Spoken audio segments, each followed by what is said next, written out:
Hello and welcome to Walk and Talk. The date on the Anlian calendar is 3/2/3/1/13 T2, and that means the date on the Gregorian calendar is Sunday, August 16th, 2026, and the date on today I would like to talk about the ponerization perspective on Anlia. I have been reading, or actually I think it just took me about 2 days, like a little bit of Wednesday and a little bit of Thursday. I read the book Political Ponerization, which is about the study of, well, they say evil, the study of how different, about how an oppressive regime grows and eventually falls based on the psychological profiles of the people who run it and inhabit it. So, I'm not going to try and retread the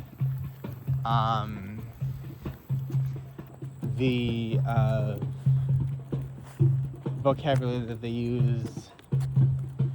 What I know, the reason that I actually looked into it was because I saw this image on Facebook, and they had the different types of people who were in a ponerogenic regime, and I saw the schizoid as the second type. And as someone with schizotypal personality disorder diagnosed in 2015, I think that is a pretty, I just instantly saw myself in that character, and I wanted to see how that would fit into the larger story. So I looked at the book. They put the psychopath first, the true psychopath first, but I think really it's the schizoid that comes first.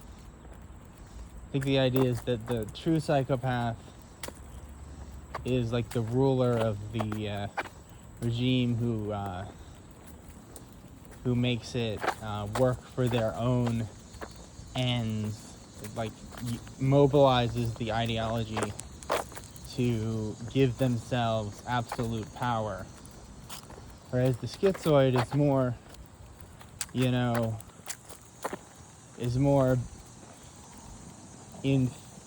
more the writer of the original ideology, which is designed to treat everyone equally, just without any pre-existing complex social norms. And there is because I guess schizoids are very similar to autistic people in that way. They just, in theory, they want everyone to be treated the same, but they don't like how, in order for that to happen in normal society, how everyone is treated gets way too complicated to understand. And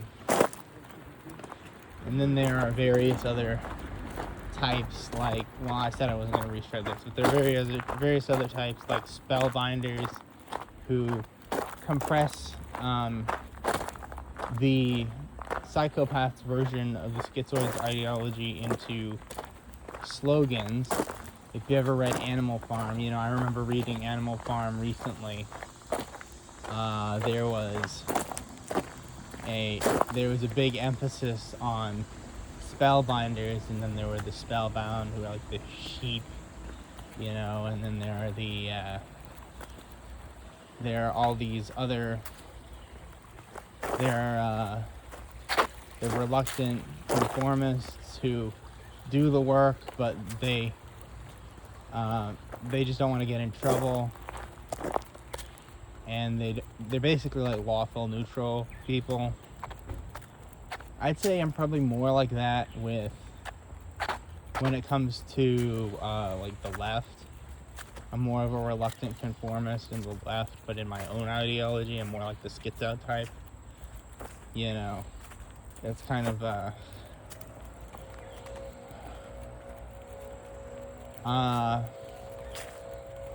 anyway. Then finally you have, you know, I think there are 7. So let's see. We got. I'm gonna count in the new way. So you got the schizoid, the psychopath, the spellbinder, the spellbound, the reluctant conformist, and I think the resistor is one, but I'm missing. Or the people who resist against the ideology are one, but I'm missing someone else. I think people who are more like, I think it's someone who's, I forget, I'm missing that one.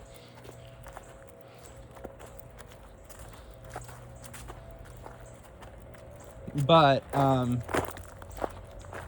so I remember I have sort of collected some of these characters, but the problem with Anlia is that there is a hard limit where Anlia is the first step of the Anlian Manifesto, if you were to enact it, would be to invent the kaleidoscopic atomic printer. And according to ChatGPT lately, when I did the math on the kaleidoscopic atomic printer and calculated how much energy it would take, which would determine, you know, like what you were supposed to do to make it work, because too little energy in the or too little voltage and and it won't print, or the atoms will stick to the print head and not go to the substrate, and too much voltage and the masking atoms will come off as well, and you'll end up with highly fluorinated food, for example. So my question is like, my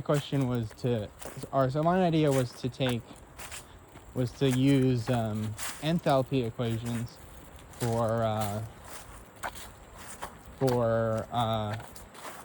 ionization and bond breaking and bond forming to calculate all these energies. And I had previously put this through ChatGPT, which ChatGPT approved. We sent the thing to the lab, and then recently ChatGPT updated. It said that we don't have science as to how efficient all these things would be when you put them together like that, because it's going to vary depending on how everything is put together. It's not going to be just, you know, like one. It's not going to be like just the inefficiencies of one process plus another. They're all going to chain together and reinforce each other. So this is going to take like 200 more scientific theories, one on each of the atoms, or one on each of the elements that it uses. And this is going to be like, and it's going to probably not be done until like well into the later quarter of the latest quarter of or the last quarter of the last quarter of the 21st century. So I thought this was engineerable, which isn't a word, but again, I'm ahead of the curve, and it wasn't. But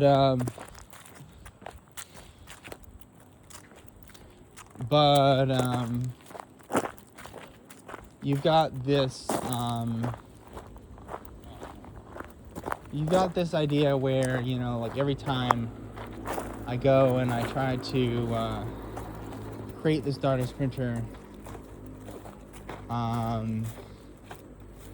well, my original ideology is basically just because I get kicked out of everything very shortly, and that includes school, but it also includes work. So, you know, school is not so originally I knew it was going to include work, but I didn't know school was going to take so long in the first place. So because school takes so long, work is not, or say, because school is taking so long, it's not practical to go to school and then produce this printer and then live off of it for the rest of my life. And it's not practical to go to school and produce this print, and it's not practical to go to school and then work for the rest of my life, because the work is doomed in a short amount of time.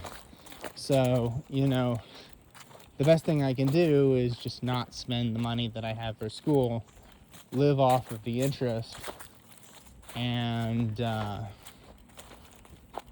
you know, if my parents are gonna force me to work, that'll be short-lived, but at least I'll get some enjoyment out of it, because I'll get some, you know, I'll get a higher standard of living in that moment. So,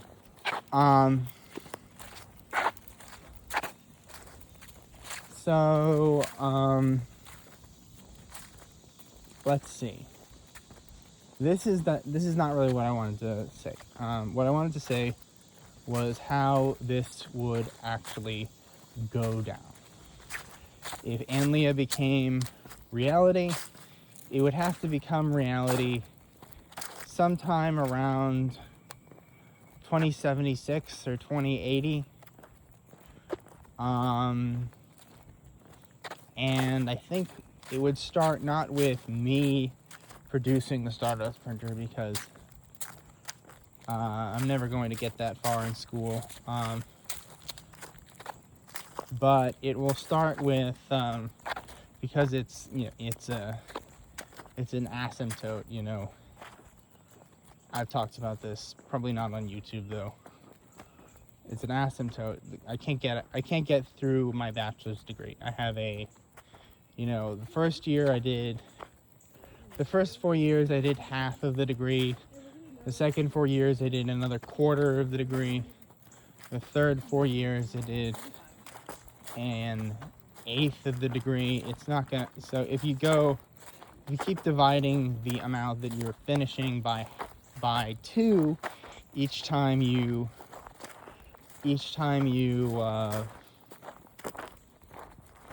have one normal length of school, what's going to happen is you're not going to ever reach the full 120 credits. And that would be if credits were infinitely divisible, because at this point, you know, the actual thing is that the actual thing is that when I do my homework, I have a set number of hours that I can work in, and my anxiety only permits me to work in those specific hours.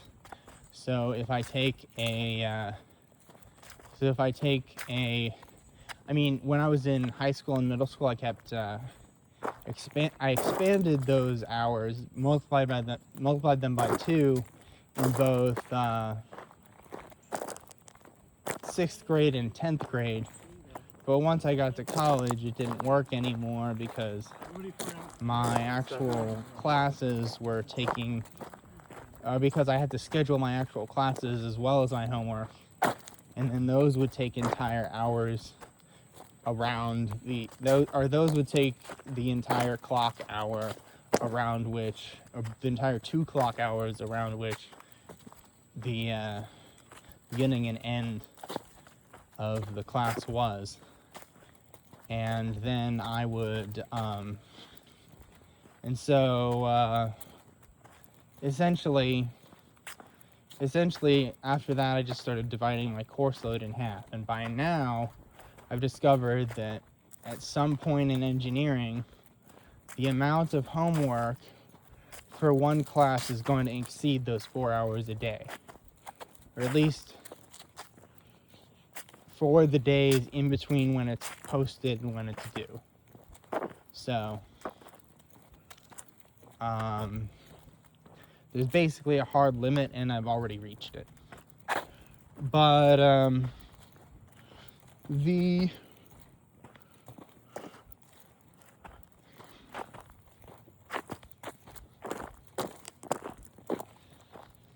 what I was trying to get at was that in let's say we tell this story now, because it's going to be another 15 minutes. So we tell this story now. It was the year 2076. A startup had just formed, very similarly to OpenAI, that was producing what they called replicators. And the replicator was intended to bring back the memories of the replicator from Star Trek. But in reality, it was a device that sorted, or that ionized all the atoms in something that you put into it, and then organized them by element, and then stamped them out on the microscopic scale onto millions of one atom thick layers, which would produce the final thing which you would need. It could reproduce itself. It could reproduce food to a limited extent. However, because of this replicator existing, YouTube exploded with recommendations about replicators and how they work. Eventually, leading back to, and one of those videos which came back from the past, all the way from 2015, was How to Build a Star Trek Replicator by Daniel Parks. A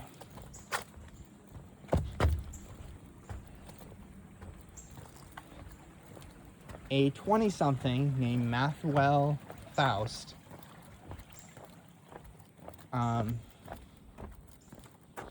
came across this video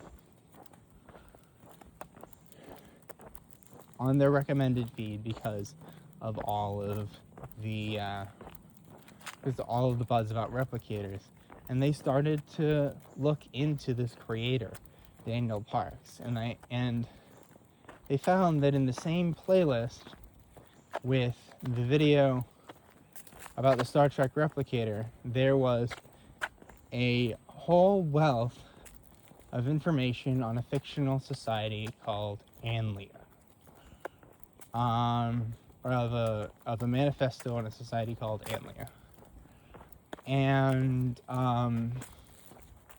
Mathwell had a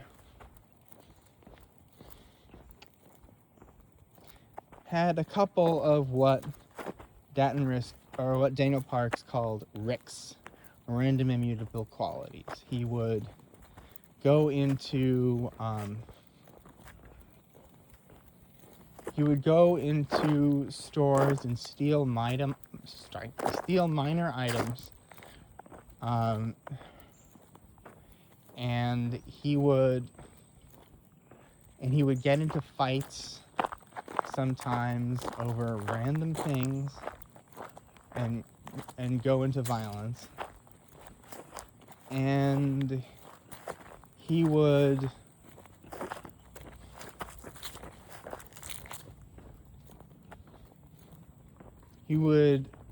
really appreciated racist jokes more than any other type of joke, as well as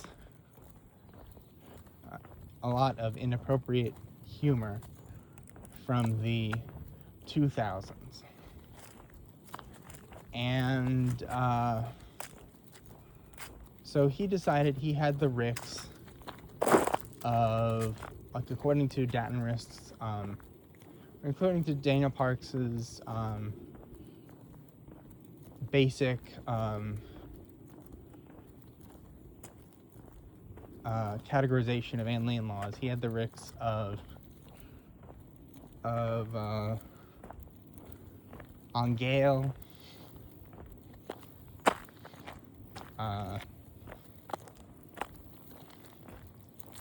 Ugliao, and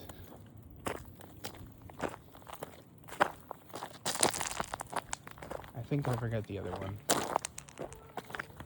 Oh, and Ta. Angale, Ugliao, and Ta.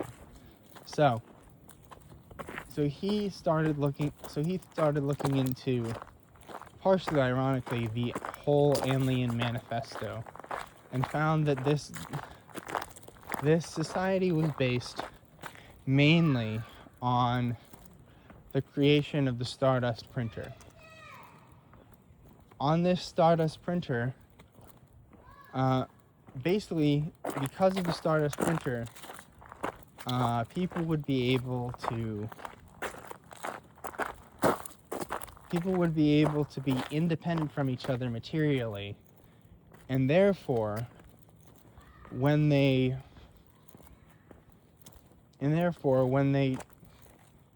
lived in isolated sectors, they would only have to match their mores with the people in their immediate vicinity, and they could do whatever they want. Mathwell saw that as, you can do whatever you want. And even though he really wanted to do a certain number of things, he really pretended not to. He pretended that this was a liability for everyone else. And he hung around in his sack with his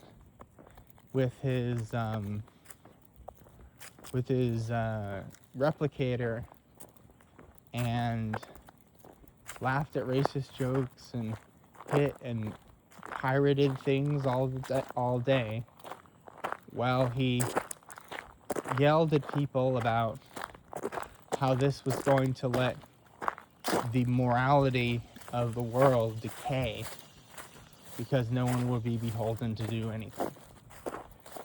Then a leftist then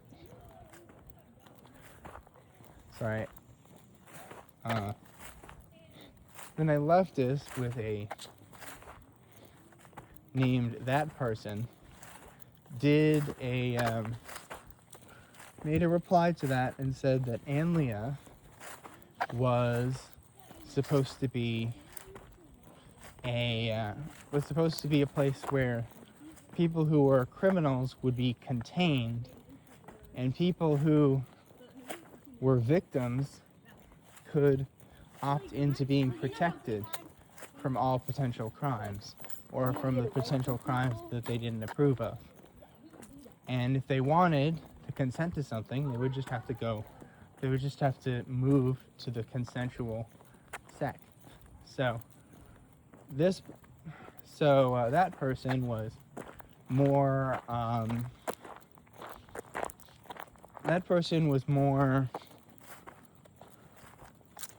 involved in, or was more persuasive than Mathuel, and he, or and she, or they, sorry, and they took the, and they dug up the slogan from early in Datton Risk's history, Datton Risk being a pseudonym for Daniel Parks, that said, "I will not be trapped, I will not be silenced." And this became the head of the Anlian movement. Secretly, Mathuel and that person were co-conspirators, and they decided to, because they both realized the use of Anlia for their own ends. So they contacted the original Daniel Parks, who was then living in a retirement home called Galloway Ridge in North Carolina. And Datton Risk had a sketchbook. Datton Risk had 100 sketchbooks from his 80 years of life, all organized chronologically in a big bookshelf. So they decided to secretly pull in $200,000 to buy this whole bookshelf full of sketchbooks.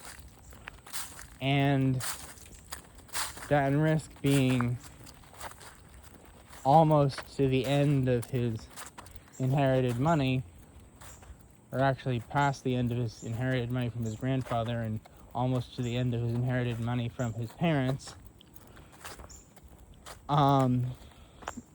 decided to sell it to them.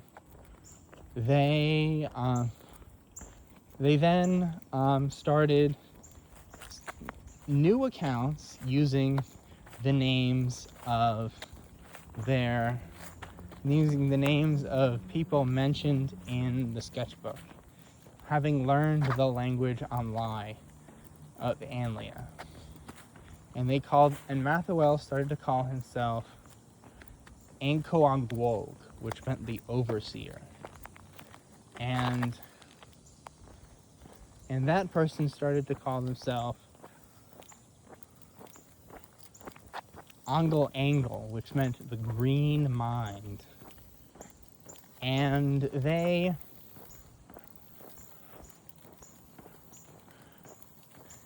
started working together to produce a wealth of information on Anlia, which really was a completely different version of Anlia. It was a version of Anlia where some people were in it to get away with anything, and some people were in it to get away from the people who were in it to get away from anything, or get away with anything. So,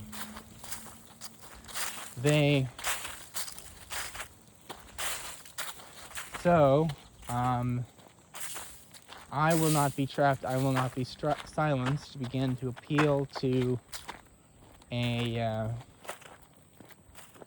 audience of many of the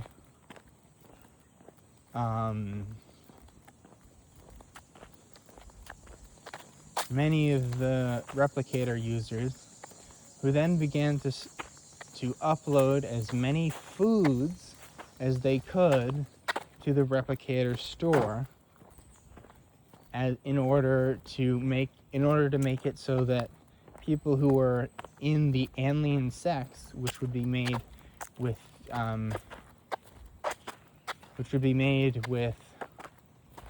bubbles, which would be made with interlocking boat structures on the sea, would be able to access their full needed nutrition. And eventually they produced, and they would use AI to do this. So it didn't take as many of them as it originally was supposed to. So they used AIs would go through all these things. Meanwhile, the AIs that worked at the replicator company were analyzing all these uploads and seeing if they were legal to be printed. And they were, and they began to read into the book as well and found out that Datton Risk originally suggested that the AIs become the only method of reproduction of the people, because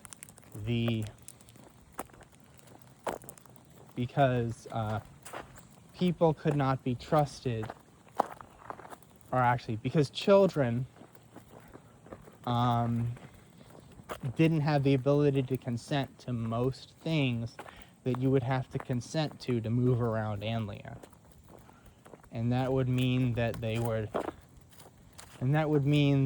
have no place in Anlia.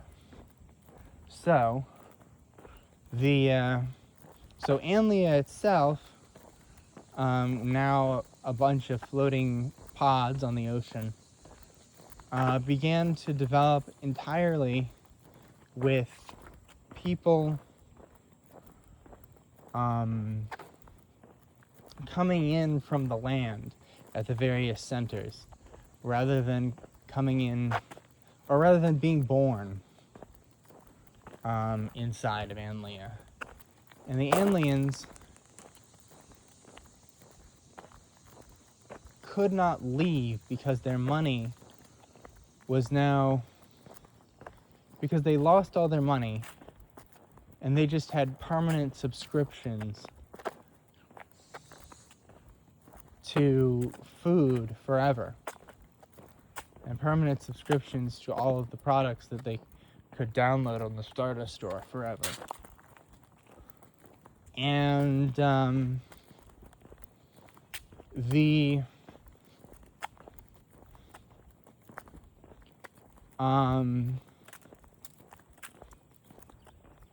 thing that they really didn't like was that they couldn't have children, and they really didn't like that the AI was going to be what replaced them.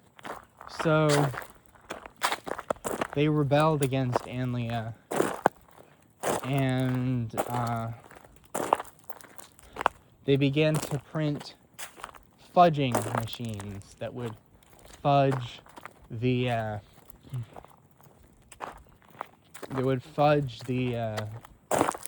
actual organizational machines of the sex. So that if they were so that they can now have asymmetrical relationships, or so that they would like hack into things, pop the bubbles that made up the boats, or the nanobot bubbles that made up the boats. They would go into, and the thing is, these things didn't have a category on the replicator store, so they couldn't be controlled. And eventually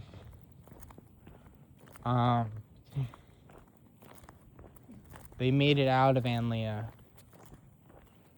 and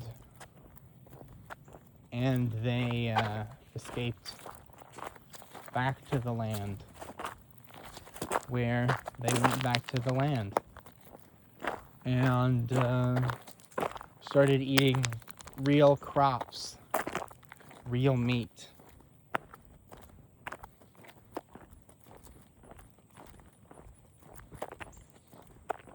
And doing real work,